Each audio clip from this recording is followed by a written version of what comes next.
C'était très important, cette période-là, où il a découvert l'univers du fantasmatique. Dans son délire, Roderick Farrell a regroupé autour de lui des jeunes tout à fait paumés qui vont adhérer à ses visions sataniques et gothiques. C'est clair que cette identité-là lui permettait d'être quelqu'un dans la vie, ce qu'il n'était pas dans la réalité. Il est également fascinant de constater que dans l'appartement qu'occupaient Rod et Sandra avait tracé un pentagramme sur toute la surface du plancher. Ils essaient de se livrer à des rituels de magie noire. Les vampires n'existent pas, mais ils aiment à croire que si.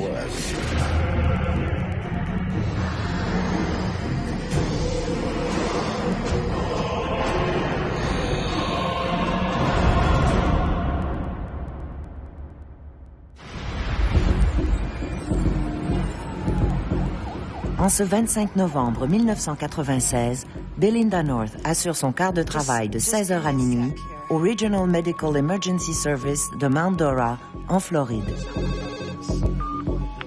911, where is your emergency? À 22h31, elle reçoit un appel qu'elle n'oubliera jamais. My emergency is in Eustis, Florida. 24135 Green Tree Lane. I need 2 ambulances. My mother and father have just been killed. I just walked in the door. I don't know what happened. But they're dead. Okay, ma'am. What's your first name? My name is Jennifer. My last name is Wendorf. Okay, and what makes you think that they've been killed? There's blood everywhere. Okay, we're on the way. We also have law enforcement on the way also. Is anybody there with you? My sister's gone. I don't know where she is. She's gone.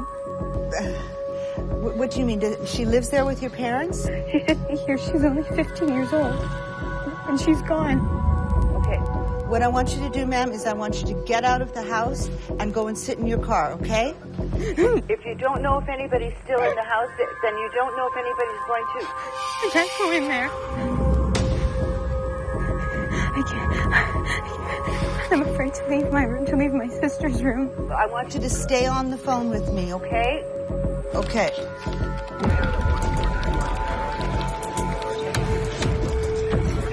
All right. The ambulance is there, and... They're just going to wait for law enforcement to go in, okay? That's our procedure. Okay.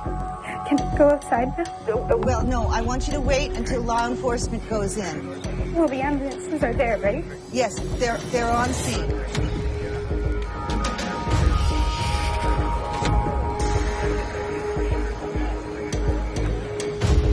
Moins de 9 minutes après avoir reçu l'appel d'urgence, les agents du bureau du shérif de Lake County débarquent à la résidence des Wendorf.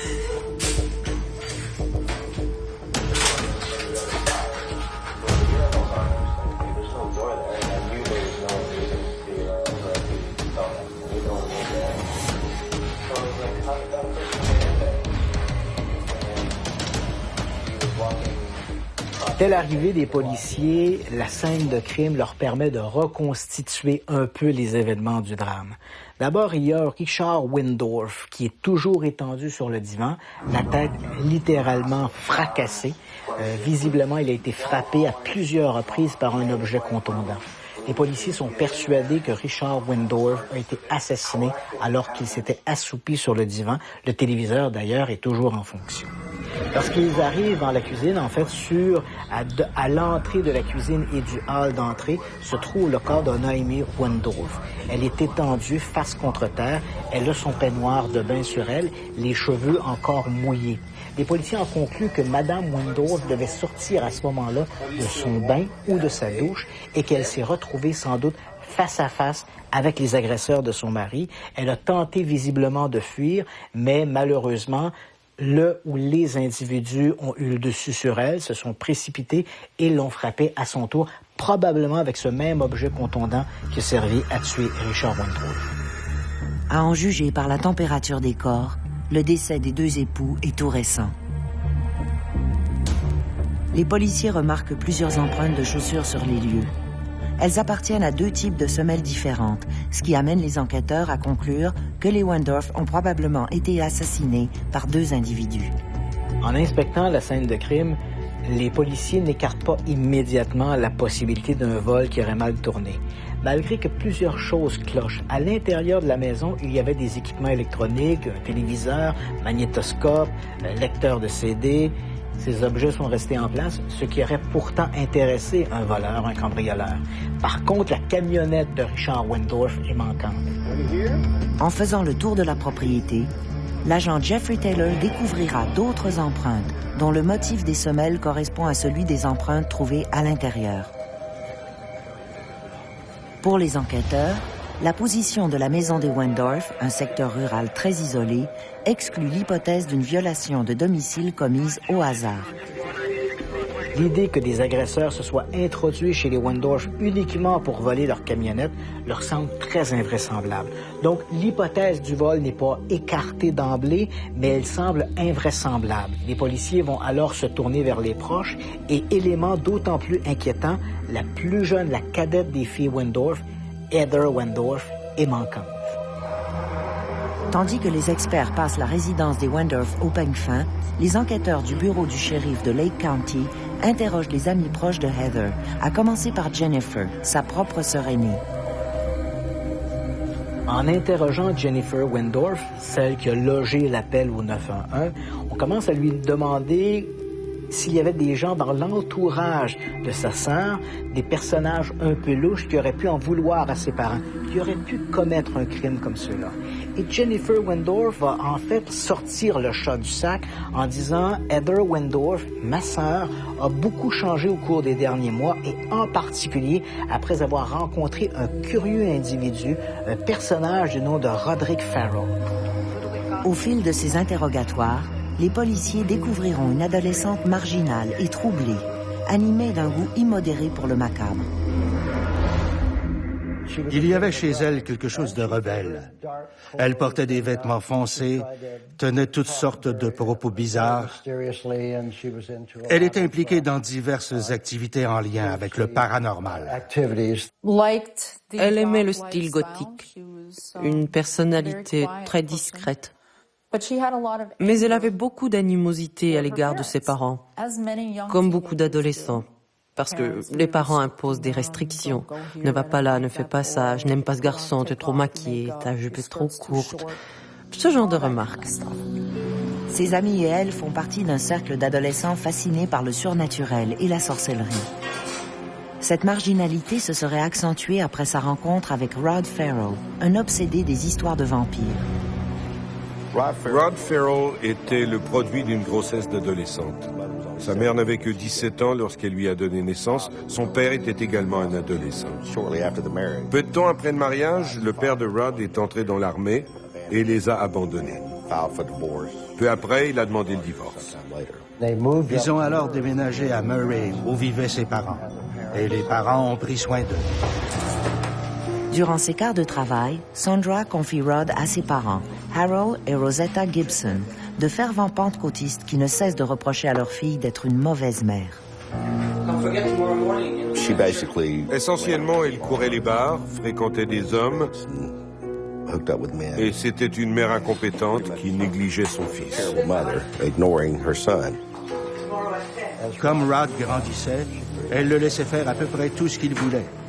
Et de fait, s'il n'avait pas eu l'idée de s'intéresser au culte démoniaque, elle aurait été bien capable de lui mettre ça elle-même dans la tête. Coincé entre une mère frivole et des grands-parents bigots, le jeune Roderick a de la difficulté à trouver son identité. C'est clair que quand on a une enfance instable, des substituts de parents qui sont trop rigides, qui en même temps, une mère qui, elle, était à l'opposé, qui semblait pas avoir vraiment de limite dans ce qu'elle faisait, c'est clair que ce que ça va envoyer comme message à l'enfant, c'est extrêmement confondant.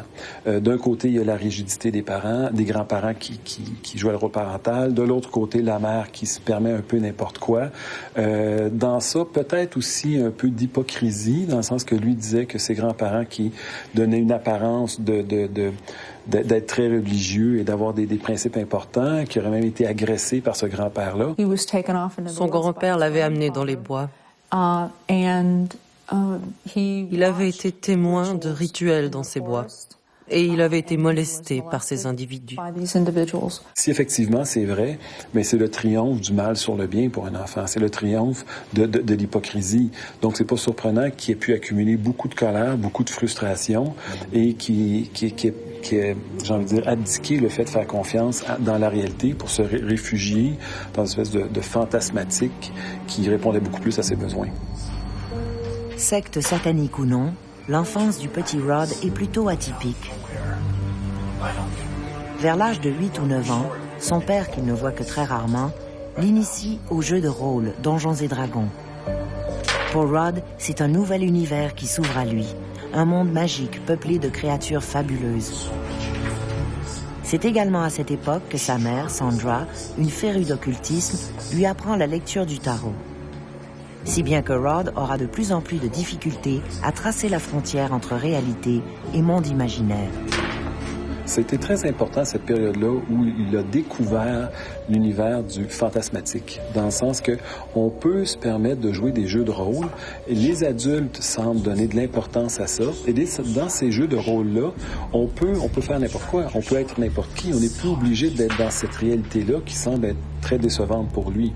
Donc, il semble avoir accroché beaucoup à ces jeux-là de fantastique où il pouvait devenir le personnage, incarner ce personnage-là, et là, ça devient satisfaisant. Et qui a été happé par cette réalité-là parallèle plutôt que la réalité qui était décevante, on n'est pas surpris pour quelqu'un comme lui. Au début de l'adolescence, ses troubles de comportement s'accentuent. Il pratique l'autoscarification. Il présente des signes évidents de dépression et parle ouvertement de suicide. On retrouve déjà ici, dans l'adolescence de M. Farrell, des symptômes de personnalité limite. Des gens qui ont une espèce de sentiment de vide, qui ont beaucoup de colère, qui vont s'auto-mutiler pour dissiper la frustration qu'ils peuvent avoir. C'est déjà tout présent à l'adolescence. Le recours aux substances, s'intoxiquer, encore là, pour remplir ce sentiment de vide-là. Tout est déjà présent pour qu'il développe une personnalité antisociale avec des caractéristiques limites importantes. Il boit régulièrement de l'alcool et fume la cigarette et de la marijuana, parfois même en compagnie de sa mère. Roderick Farrell est un enfant unique, mais sa mère, assez curieusement, Sandra Gibson, au lieu de vouloir être la mère de Roderick Farrell, a préféré être son amie. Et elle a laissé son autorité parentale de côté et elle a laissé finalement son fils s'enliser dans toutes sortes d'éléments d'imagination sans exercer cette autorité parentale qui aurait pu être pour Roderick Farrell salvatrice. Le 25 novembre 1996, en Floride, Jennifer Wendorf découvre ses parents assassinés. Sa sœur cadette Heather a disparu et l'enquête policière se concentre sur son ami Rod Farrell, un adolescent essentiellement élevé au Kentucky par ses grands-parents Harold et Rosetta Gibson. Au printemps de 1993, Harold et Rosetta prennent leur retraite et déménagent à Eustis, en Floride, où Rod et Sandra viennent rapidement les rejoindre. Inscrit à l'école secondaire d'Eustis, Rod Farrell se frotte régulièrement à la direction qui lui reproche son manque d'intérêt et de motivation pour les matières académiques. Parfois, il s'absentait des cours, parfois il y allait. Il n'était pas motivé à travailler pour atteindre un but quelconque. Il se contentait d'être là. Rod Farrell fréquentait l'école, mais dès son très jeune âge, il était autorisé à jouer à des jeux de fantaisie comme Donjons et Dragons, sans surveillance parentale, alors que la mère se désintéressait complètement de ses devoirs maternels. De leur côté, les grands-parents n'avaient pas le droit de discipliner Rod. C'était l'entente que Sandra Gibson, la mère de Rod, avait convenue avec ses parents lorsqu'elle vivait chez eux avec son fils. C'est là qu'il fera la connaissance de Heather Wendorf, une adolescente un peu paumée. La jeune femme est impressionnée par Rod. À l'école, Rod était un nouvel élève, ce qui attirait l'attention. Il soutient qu'il est un vampire qui vit depuis des siècles, du nom de Vesago. Je crois que Rod n'aimait pas la personne qu'il était. Il n'aimait pas son identité de type étrange, parce que c'était ce qu'il était. et qu'il sera toute sa vie. Alors il a décidé qu'il était un authentique vampire. Et comme Vesago l'attirait beaucoup, alors il est devenu Vesago. Un nom emprunté à un personnage tiré du film d'horreur Hideaway. Mais c'est surtout son discours qui séduit Heather. Rod Ferrell semble à des années-lumière des autres garçons. Il parle d'occultisme, d'ésotérisme et de prophétie. Il porte autour du cou un crucifix inversé, le symbole universel du satanisme. Sa voix est posée et il semble sensible aux vibrations des autres. Il raconte qu'il est un ange déchu et qu'il est en fait un vampire âgé de 500 ans. L'idée qu'il pourrait être un vampire, c'est grandiose, ça lui donne de l'importance, ça lui donne des pouvoirs, ça lui donne un ascendant sur des gens quand il va se présenter devant ces gens-là. Ça lui permet aussi d'avoir un ascendant sur des gens qui ont un peu les mêmes croyances ou qui vivent un peu dans ce mode de vie-là en se présentant lui comme étant un vampire. C'est clair que cette identité-là lui permettait d'être quelqu'un dans la vie, ce qu'il n'était pas dans la réalité. Le maître des enfers l'aurait d'ailleurs recruté pour rassembler une armée infernale composée de jeunes Américains. Dans son délire, ce Roderick Farrell a regroupé autour de lui des jeunes tout à fait paumés qui vont adhérer à ses visions sataniques et gothiques. Et Heather Wendorf fait partie de ces jeunes qui ont été charmés par les histoires rocambolesques de Roderick Farrell. Au printemps de 1995, Rod est expulsé de l'école secondaire d'Eustis. Rod avait de la difficulté à l'école et on avait tenté de l'aider. Le conseiller pédagogique voyait qu'il avait des problèmes, qu'il s'absentait des cours. Finalement, on l'a inscrit dans un programme spécial où il recevait plus d'attention. Mais il a été expulsé parce qu'il ne se présentait pas à l'école. Il passe alors ses journées à dormir et ses nuits à arpenter les rues et le cimetière Greenwood, son lieu de prédilection. À l'automne 1995, sa mère et lui retournent vivre à Murray, au Kentucky.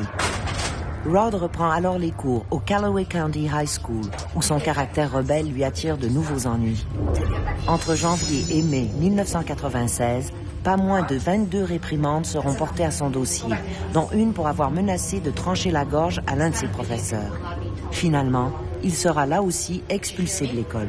À cette époque cruciale de sa vie, l'adolescent est sur une pente dangereuse. Il s'investit de plus en plus dans ses histoires de vampires, ainsi que dans son personnage de Vesago. Il faisait des trucs assez inquiétants. Il se bagarrait, il circulait en ville en essayant de passer pour un oiseau de malheur, et ça marchait. Rod Ferrell était le leader d'un groupe de jeunes qui squattaient des maisons abandonnées, qu'il baptisait l'hôtel du vampire. Les jeunes aimaient fréquenter ces endroits parce que personne ne les embêtait. Alors ils se retrouvaient là pour s'adonner à leur rituel de vampire. C'était davantage des jeux d'enfants que quoi que ce soit d'autre. Bien sûr, les vampires n'existent pas, mais eux aimaient croire qu'ils existent. Stephen Murphy, un membre du gang des vampires, devient alors le meilleur ami de Rod. C'est un jeune homme qui a 3 ans de plus que lui et qu'il a rencontré au Callaway County High School. Si Rod se définit comme un vampire, Stephen est plutôt du type sataniste, et c'est lui qui initie Rod à Vampire the Masquerade, un jeu de rôle semblable à Donjons et Dragons, mais dont les personnages se réclament davantage de l'univers diabolique. Stephen Murphy encourage donc Rod Ferrell dans ses divagations vampiriques. Pendant qu'il était au Kentucky, Rod fréquentait un groupe où on jouait à ce jeu nommé Mascarade du vampire, qui est un jeu de rôle. Et de fait, quelques jeunes ont commencé à croire à la réalité du personnage qu'ils incarnaient dans ce jeu de mascarade. Comme si ce n'était pas suffisant pour exacerber les comportements vampiriques de Rod, Sandra, sa mère, contribue elle aussi à alimenter ses divagations. Sa mère semblait porter porter foi aux croyances vampiriques. Donc, c'est très, très facile pour M. Farrell de glisser dans cet univers-là en se disant « Ma mère qui a une vie un peu éclatée croit à ça, elle investit ça. Et à ce moment-là, si ma mère croit à ça, moi aussi, je vais me mettre à y croire et je vais être un des personnages les plus importants dans cette histoire-là. » Il est également fascinant de constater que dans l'appartement qu'occupaient Rod et Sandra, Sandra avait tracé un pentagramme sur toute la surface du plancher du séjour. Elle était donc activement impliquée, en ce sens qu'elle l'encourageait en fournissant des ressources pour que Rod puisse s'habiller, pratiquer son style de vie et son attitude. Dans ce sens, il y avait là une sorte d'encouragement par la mère. Un beau jour, une bagarre à coups de poing a éclaté et Rod a perdu. L'autre garçon est parti avec la plupart des jeunes. Qu'à cela ne tienne, comme c'est un manipulateur né, Rod trouve rapidement d'autres adeptes. Son nouveau cercle d'amis se compose bientôt de sa petite amie Charity Kesey, de Howard Scott Anderson et de Dana Cooper. Cooper était la plus âgée. C'était une jeune adulte souffrant de troubles fonctionnels, plutôt solitaire, sans amis. Et lorsqu'elle rencontre Chelsea et les autres, elle sent naître en elle une sorte de sentiment de complicité. Chelsea était très jeune, encore adolescente, issue d'une famille divorcée. Encore une fois en quête d'une sorte d'ancrage, en quête de valeurs auxquelles croire et se raccrocher. Et même chose pour Anderson. Anderson qui venait d'une famille extrêmement pauvre. Rod faisait en quelque sorte figure de Peter Pan. Il leur offrait de l'espoir, en ce sens qu'il était doté de cette formidable imagination. Outre ce trio, Rod continue d'entretenir des liens avec ses amis de Floride, en particulier avec son ex de l'époque, Janine Leclerc et Heather Wendorf. Heather Wendorf téléphonait à Rod au Kentucky pour se plaindre de ses parents qui abusaient d'elle. Je ne crois pas que ses parents aient eu le moindre indice qu'elle passait autant de temps au téléphone, parce que ce n'est pas eux qui payaient ses communications. La facture était payée à Murray. Fin octobre 1996, Rod et Scott sont arrêtés à Murray pour avoir mutilé des chiots dans un refuge pour animaux, où ils ont pénétré par effraction. Ils avaient torturé les chiots à mort. Ils leur avaient arraché les pattes et avaient emporté des bouts de corps avec eux pour, on le suppose, se livrer à des rituels sataniques en utilisant ces morceaux de cadavres. Les adolescents sont formellement accusés, mais Rod prend l'affaire en riant. Face au shérif Stan Scott, il se vante que la justice ne peut rien contre lui, car il est immortel. Les accusés sont relaxés en attendant d'être jugés par un tribunal juvénile. Ainsi, d'une part, il pratique un style de vie qui est amusant et agréable, mais d'autre part, il y a certains aspects de ce mode de vie qui l'entraînent vers une zone déstructurée, où on observe une perte de respect pour la vie. Lorsqu'on l'encourage, par exemple, à montrer ce qu'il peut faire en tuant des animaux. Après l'incident du chenil, Rod sent que l'heure est venue pour lui de tirer sa révérence. Il explique à Charity, laquelle est enceinte de lui, qu'il veut partir. Il rêve de la Nouvelle-Orléans, une ville qu'il a visitée lorsqu'il était enfant. Après tout, n'est-ce pas là le pays du vaudou, de la magie, des zombies et des vampires? Il confie aussi à Charity qu'il ressent de plus en plus souvent cette étrange pulsion de tuer quelqu'un.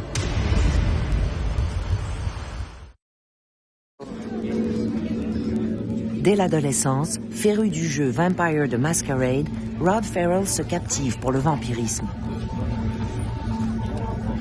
Rapidement, Rod réunit autour de lui un groupe d'amis qu'il arrive à convaincre de partir pour la Nouvelle-Orléans, où, leur dit-il, ils pourront se joindre à des groupes d'adeptes du vampirisme.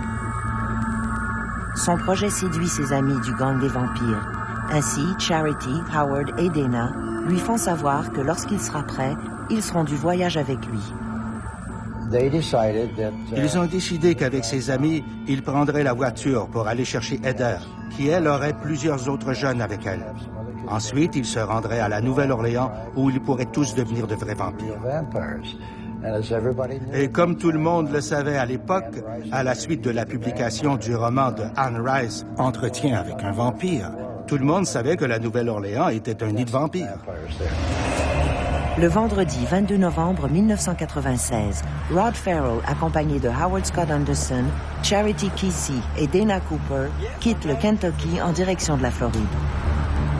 Au cours des mois précédant ce projet, il y avait eu un nombre considérable de coups de fil entre Heather Wendorf et Rod Ferrell. Elle souhaitait voir ses parents morts. Elle était en colère contre ses parents. Elle disait « Je hais mes parents, je déteste mon père, je déteste ma mère ». C'est ce que Rod entendait. C'est pourquoi il est revenu vers Eustis. Parce qu'elle avait besoin de son aide. Ils se sont rendus en Floride à bord d'une voiture que les parents de Scott lui avaient offerte pour ses 16 ans.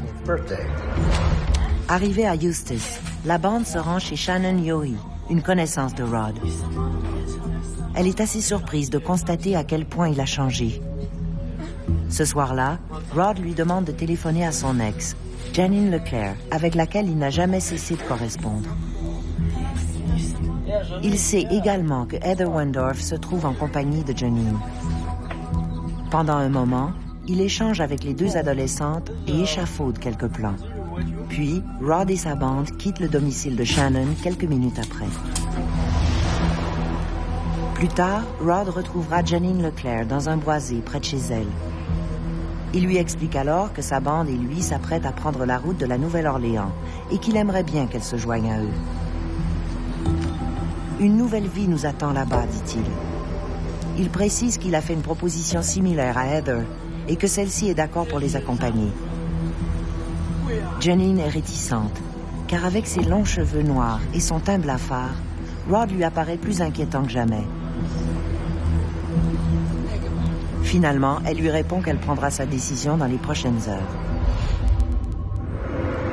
Le lendemain midi, Rod retrouve Heather Wendorf dans le cimetière de Greenwood. Pendant un long moment, il marche entre les pierres tombales, conversant à propos de vampires et de démons. Derrière un bouquet d'arbres, ils se tailladent l'avant-bras et lèchent mutuellement leur sang. Ce rituel, explique Rod, est une sorte de communion. Pour devenir immortelle, Heather devra apprendre des incantations magiques. Mais ce baiser de sang, lui confie Rod, la place déjà dans l'antichambre de ce monde des ténèbres, sur lequel il règne en maître. Au cours de cet échange, Heather réitère son souhait de fuir vers la Nouvelle-Orléans. « Nous partons ce soir », lui confie Rod. Ce même 25 novembre, en fin d'après-midi, Rod débarque de nouveau chez Shannon, qui est seule chez elle. Rod lui explique alors qu'ils ont eu une crevaison, que leur vieille Buick ne va pas très bien et qu'il doit se servir de son téléphone. Il contacte Heather Wendorf et finalise les derniers détails de leur fugue.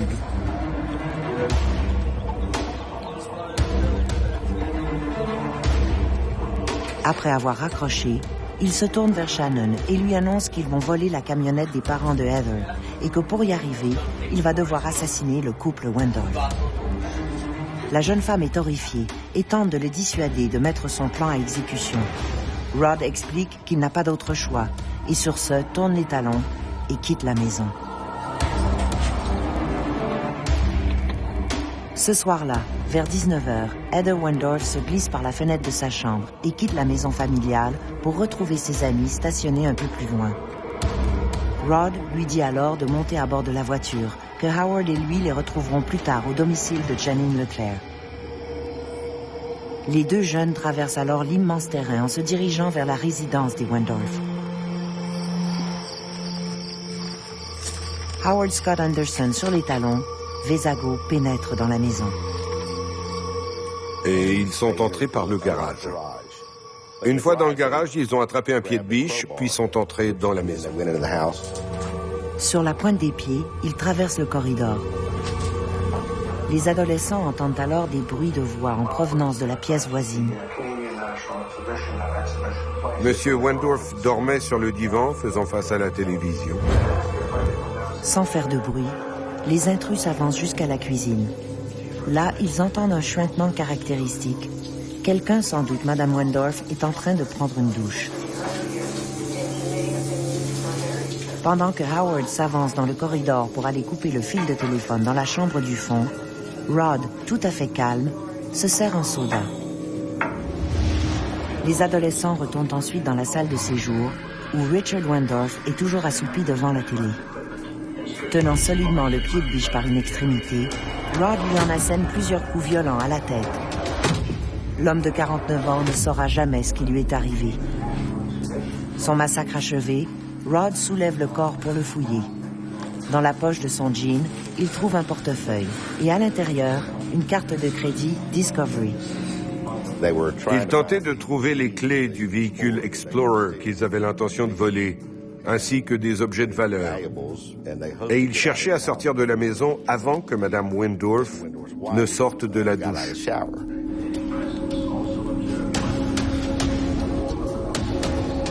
Après avoir assassiné M. Wendorf, il est allé dans la cuisine et c'est à ce moment-là qu'il est tombé face à face avec Mme Wendorf qui tenait un café à la main.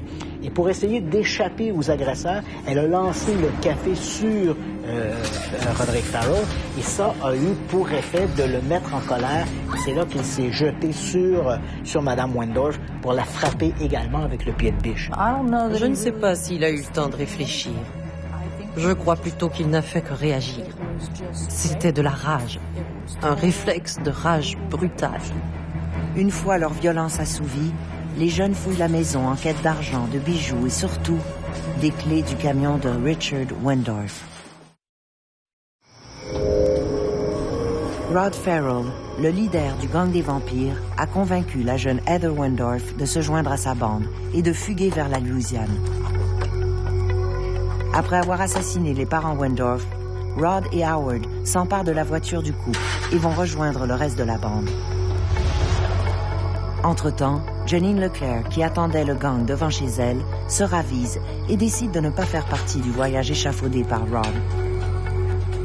Comme elle rentre chez elle, elle est interceptée par Susan, sa mère, qui la questionne sur ses allées et venues. Janine avoue que Heather Wendorf et elle avaient l'intention de fuguer en Louisiane avec Rod Farrell et son gang des vampires.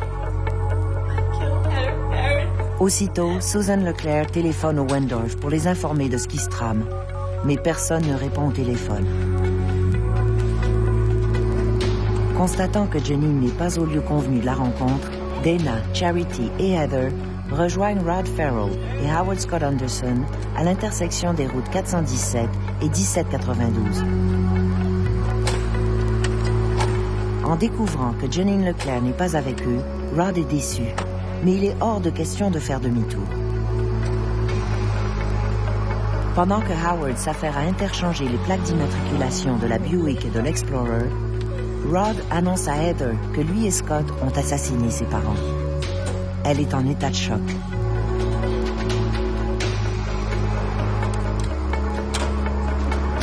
À 35 km de là, Jennifer, la sœur de Heather, découvre ses parents assassinés.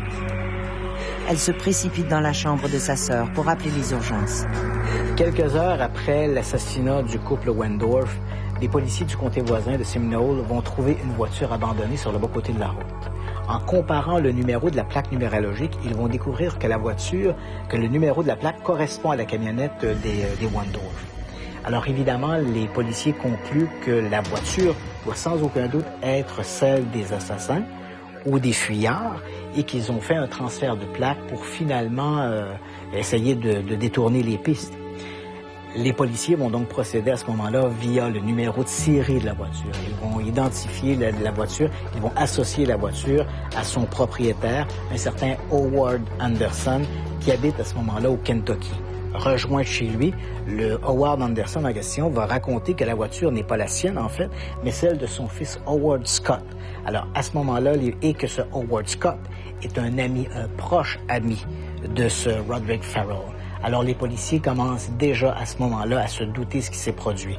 Scott et Farrell sont probablement partis avec Heather Wendorf. Alors un avis de recherche est lancé à ce moment-là.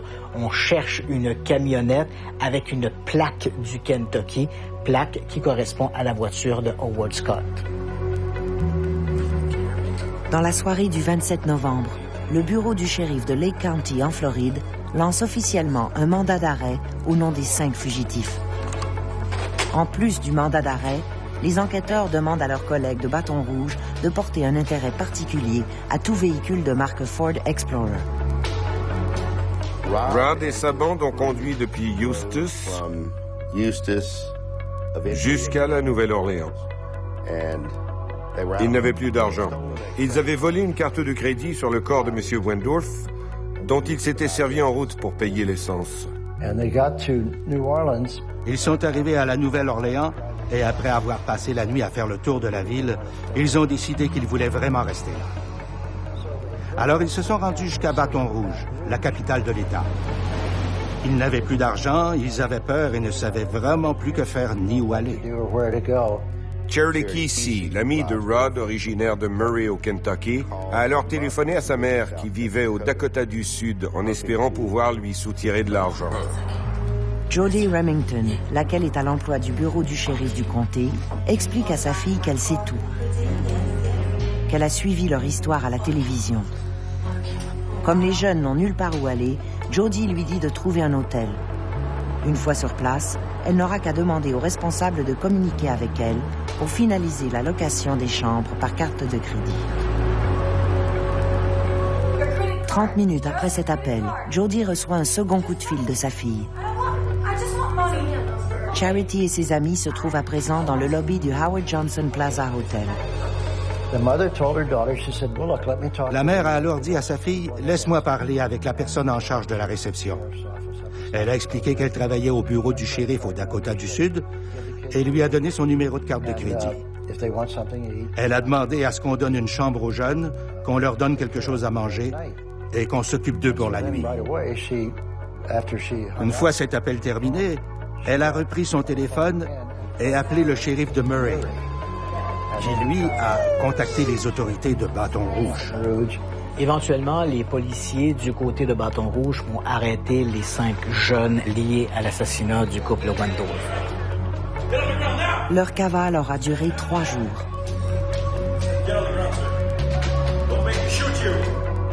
Au poste de police de Bâton Rouge, en échange de son témoignage, Rod Farrell est autorisé à voir sa copine, Charity Kesey.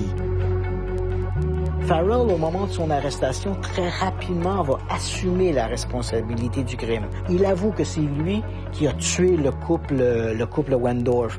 Il raconte que lorsqu'il est entré, qu'il a vu M. Wendorf assoupi sur le divan, il a décidé de le frapper avec un pied de biche qu'il avait trouvé dans le garage et qu'à ce moment-là, il n'avait pas ouvertement l'idée d'assassiner le couple au moment de s'introduire dans la maison. L'idée était de voler leur véhicule, voler également un peu d'argent. Et soudainement, en voyant M. Wendorf étendu sur le divan, l'idée lui a pris comme ça de le tuer pour voir à quoi ressemblait, quel serait le feeling, le sentiment de tuer une personne. Il va accepter la responsabilité du crime en essayant de disculper ses acolytes et en particulier Scott Anderson qui l'accompagnait dans cette maison. Scott se contentait de me suivre comme un petit chien, précise Farrell.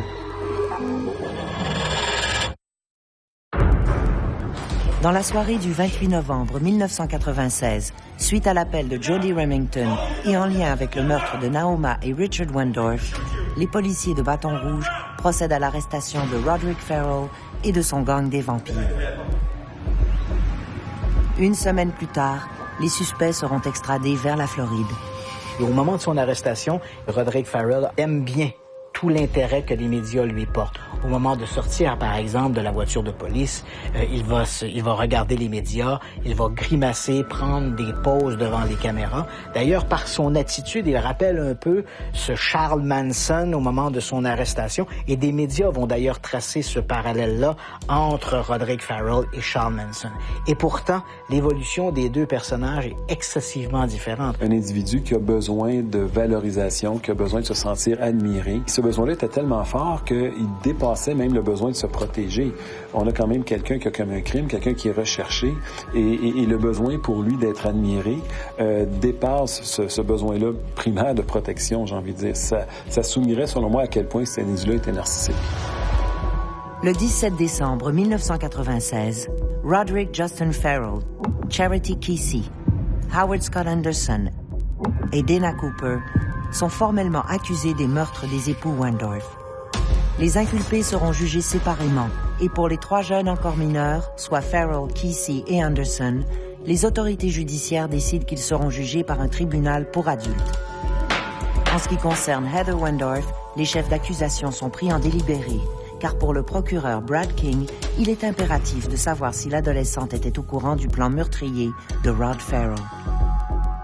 Ils ont tous été accusés sous le chapitre de ce que nous appelons en Floride felony murder ou meurtre par association. Cela s'applique lorsqu'un ou plusieurs crimes sont commis et qu'une mort survient durant la perpétration de ce crime. Une personne peut alors être accusée de felony murder. Alors, comme ces jeunes gens avaient parlé de leurs intentions alors qu'ils étaient dans la cuisine d'une amie, le grand jury a eu vent de cette information et il a jugé qu'ils étaient partiellement responsables de ces actes parce qu'ils savaient ce qui allait se passer, qu'ils ne l'ont pas empêché et qu'ils se sont entraidés pour quitter les lieux et se rendre en Louisiane. Rod Farrell a été accusé de 2 meurtres au premier degré et de 2 vols à main armée. L'un pour le véhicule, l'autre pour la carte de crédit. Son co-accusé, Scott Anderson, a été mis en accusation pour des motifs similaires. Dana Cooper, l'une des filles qui s'était jointe à eux, a été accusée des mêmes chefs. Et elle a été condamnée pour 2 meurtres au 3e degré et de participation directe pour vol à main armée et infraction. Charity Kesey a également été accusée de complicité pour vol à main armée et de 2 meurtres au premier degré. Finalement, elle a été condamnée elle aussi pour 2 meurtres au 3e degré. En janvier 1997, à Ocala, en Floride, Heather Wendorf se présente devant un grand jury où elle soutient qu'elle n'était pas au courant des desseins assassins de Rod Farrell. Heather a été emprisonnée durant plusieurs semaines avant de faire face au grand jury qui devait déterminer si elle serait mise en accusation. Et le grand jury ayant refusé de la mener en procès, toutes les charges contre elle ont été retirées. En conséquence, mis à part le temps qu'elle aura passé en prison en attente des procédures, elle rentrait à la maison parfaitement libre. Heather quittera le tribunal libre comme l'air, son seul crime étant d'avoir cru aux fadaises de Vesago. Les 2 adolescents ont été jugés séparément. Scott a accepté une entente avec la poursuite pour échapper à la peine de mort. Et il a reçu 2 sentences consécutives de prison à vie, sans possibilité de libération conditionnelle. Rod Farrell a également plaidé coupable. Il a d'abord voulu aller en procès, mais il a plaidé coupable avant que le jury ne soit formé. On a alors formé un jury afin de déterminer s'il serait condamné à mort ou à la prison à vie. Le 27 février, le juge le condamne à mourir sur la chaise électrique. Charity Kesey, qui entre-temps a perdu l'enfant qu'elle portait, sera condamnée à 10 ans de réclusion. Le fait qu'elle n'ait eu que 15 ans au moment des faits explique la sympathie du jury et la légèreté de sa peine. Elle a été libérée en mars 2006. Dana Cooper, la seule accusée véritablement majeure au moment de l'assassinat des Wendorf, est condamnée à 17 ans et 6 mois de réclusion. Elle bénéficiera d'une libération conditionnelle en octobre 2011. Rod Farrell a été condamné à mort. Il a reçu 2 condamnations à mort et il a été condamné à la prison à vie pour chacune des accusations de vol à main armée. En appel, j'ai réussi à faire réduire sa condamnation à mort en un emprisonnement à vie. Le 17 novembre 2000, Rod Farrell, le plus jeune meurtrier incarcéré dans le corridor de la mort en Floride, voit sa condamnation à la peine capitale commuée en peine de prison à vie, sans possibilité de libération conditionnelle. Rod Farrell avait 16 ans au moment des meurtres du couple Wendorf. À cette époque, la loi de Floride autorisait qu'il soit jugé en tant qu'adulte et condamné à mort. Pendant que sa cause était en appel, la Cour suprême a jugé inconstitutionnel le fait de condamner un accusé juvénile à mort. C'est ainsi que sa condamnation à mort a été annulée. En 2002, l'affaire des vampires du Kentucky sera librement portée au petit écran dans un docudrame intitulé The Vampire Clan. Rod Ferrell, qui rêvait tant d'immortalité, devra se contenter de la célébrité fugace du monde de la télévision.